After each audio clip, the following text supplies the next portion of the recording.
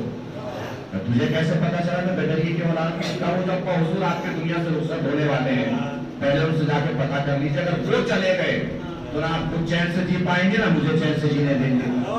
یہ کہ حضور اب تو آپ جا ہی رہے ہیں تو کوئی ایسی بات بتا جائیں جو آپ بھی چین سے جا سکے, ہم بھی چین سے جی سکیں. کہ بیٹے ہم تو صاحب اولاد تھے ہی نہیں, ہمارے دربار میں گڈری آیا کرتا تھا, اسی کے بیٹے کو لے کے ہم نے پال لیا. بھائی تم کو یہ ہانپتا کانپتا پریشان مضطرب بے چین بے قرار پسینے میں شرابور زبان تالو سے جا چپکی دانشور کے سامنے آ کے کھڑا ہوا کہ بھائی وہ تو میں گڈریے کی اولاد ہوں, مگر تجھے کیسے پتا چلا کہ میں گڈریے کی اولاد ہوں؟ اس نے تعلیم بھی جواب دیا, تیرے دینے کے طریقے سے پتا چلا. جب بھی میں نے کوئی انعام کا کام کیا, کبھی گوشت بھجوا رہا ہے, کبھی بھیڑ بھجوا رہا ہے. خاندانی بادشاہ ہوتا ہیرے بھجواتا, چاندی بھجواتا. بات کا مسئلہ نہیں ہے, بات تو اس کے آگے کی ہے جو کرنے جا رہا ہوں. اس کا مطلب یہ ہے انسان کی عطا کا طریقہ بھی بتاتا ہے کہ تعلق چھوٹے لوگوں سے ہے کہ بڑے لوگوں سے. انسان کی عطا کا طریقہ بھی بتاتا ہے کہ تعلق چھوٹے لوگوں سے ہے کہ بڑے لوگوں سے. بعض انسان کسی کو 2 روٹیاں دے کر بھی سوچتا ہے کہ سارے علاقے کو پتا چل جائے اس کے گھر کا چولہا میری وجہ سے جل رہا ہے. اگر 2 روٹیاں بھی کسی کو کھلا کے سوچتے ہو کہ سب کو پتا چل جائے تو یہ سوچ خود بتا رہی ہے کہ ابھی چھوٹے لوگوں سے تعلق ہے, بڑے لوگوں سے تعلق نہیں ہوا ہے. اس لیے کہ اگر بڑے لوگوں سے تعلق ہوتا تو دنیا انسانیت میں علی سے بڑا کوئی نہیں. علی رات کے سناٹے میں روٹیاں بانٹا کرتے تھے. تو میں نے پوچھا مولا رات کے سناٹے میں کیوں؟ کہ اگر دن کے اجالے میں بانٹوں گا تو یہ مجھے پہچان لیں گے, پہچان لیں گے تو جب بھی میرے سامنے آئیں گے شرمندگی کی وجہ سے ان کی نگاہیں میرے سامنے جھک جائیں گی. اور میں علی نہیں چاہتا کہ ان کی جھکی ہوئی نگاہوں کے سبب مجھ علی کے اندر غرور پیدا ہو جائے. یہ علی کی زندگی, محبت ہے علی سے تو زندگی کو بھی ایسا بنائیے جیسا اہل بیت چاہتے. کہاں سے بات شروع ہوئی تھی؟ رشتوں کا احترام. کربلا دیکھ لیجیے, کربلا سنتے ہیں نا, کون سا رشتہ تھا جو کربلا میں نہیں تھا؟ بہن بھائی کا رشتہ, باپ بیٹے کا رشتہ, باپ بیٹی کا رشتہ, چچا بھتیجی کا رشتہ, چچا بھتیجے کا رشتہ, ماموں بھانجے کا رشتہ, بھائی بہن کا رشتہ, بہن بہن کا رشتہ, بھائی بھائی کا رشتہ. سارے رشتے کربلا میں تھے. ایک رشتہ بچا تھا, دوست کا رشتہ. حسین نے اسے بھی خط بھیج کے بلوا لیا اور رشتوں کا ایسا گلدستہ اسلام کی حفاظت کے لیے تیار کیا کہ پھر یزید کے کانٹے آج تک اس بلاڑ نہیں پائے. کتنا احترام تھا رشتوں کا اہل بیت نے گھرانے میں. جب جناب زینب کی شادی کی ہے مولا کائنات نے جناب عبداللہ سے, تو عبداللہ کو بلا کے فرمایا عبداللہ دیکھو دنیا میں باپ بیٹے بہت ہیں مگر یعقوب اور یوسف جیسے باپ بیٹے نہیں. دنیا میں باپ بیٹی بھی بہت ہیں مگر رسول اور فاطمہ جیسی باپ بیٹی نہیں. عبداللہ دنیا میں بھائی بہن بھی بہت ہیں مگر زینب اور حسین جیسے بھائی بہن نہیں. عبداللہ کبھی ایسا وقت آن پڑے کہ حسین کو مدینہ چھوڑنا پڑے اور زینب تمہارے پاس اجازت کے لیے آئے تو دیکھو زینب کو جانے دینا. اس لیے تو زینب جائے گی تو نہیں مگر میری بات یاد رکھنا, حسین کا بدن مدینہ چھوڑے گا, زینب کا جنازہ تمہارے گھر کا آنگن چھوڑ دے گا. شادی ہو گئی, رخصت ہو کے جناب زینب اپنے گھر پہنچ گئی. 3 دن کے بعد جناب فضہ ملاقات کے لیے گئی. جناب فضہ کے چہرے پہ نظر پڑی, جناب زینب چیخ مار کے رونے لگی. جناب فضہ نے کہا کہ شہزادی اتنا کیوں رو رہی ہے, اتنا رونے کی کیا ضرورت ہے؟ دل پہ ہاتھ رکھ کے سنے کہ جناب زینب کا جواب.